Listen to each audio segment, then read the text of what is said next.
Hi friends, welcome to my iTechHub YouTube channel. Today here I will show you how to fix if you can't delete apps on your iPhone after iOS 14 update. So now I will give some methods in this video, so please follow the steps. Now let's begin. First of all, tap on the app and hold for a while. Now tap on remove app. Here you can see that can't show the pop-up for delete app.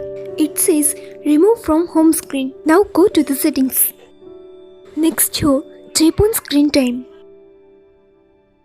Now scrolling down to below and tap on content and privacy restrictions. Next tap on iTunes and App Store purchases. Now tap on deleting apps. Next here tap on allow to select the allow option.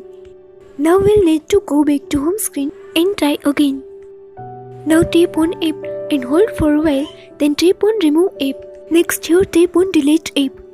After this, again tap on delete to delete that app. So that's how you will be able to delete the app on your iPhone.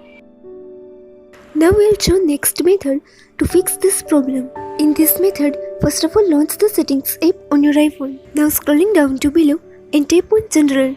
In general settings, tap on iPhone storage. Now scrolling down to below and find the app which you want to delete. Then tap on it. This would open more settings for app. Here you can see the option delete app. So now simply tap on delete app to delete that app. So here it's done. That's how easily you can delete app on your iPhone after iOS 14. Thank you so much.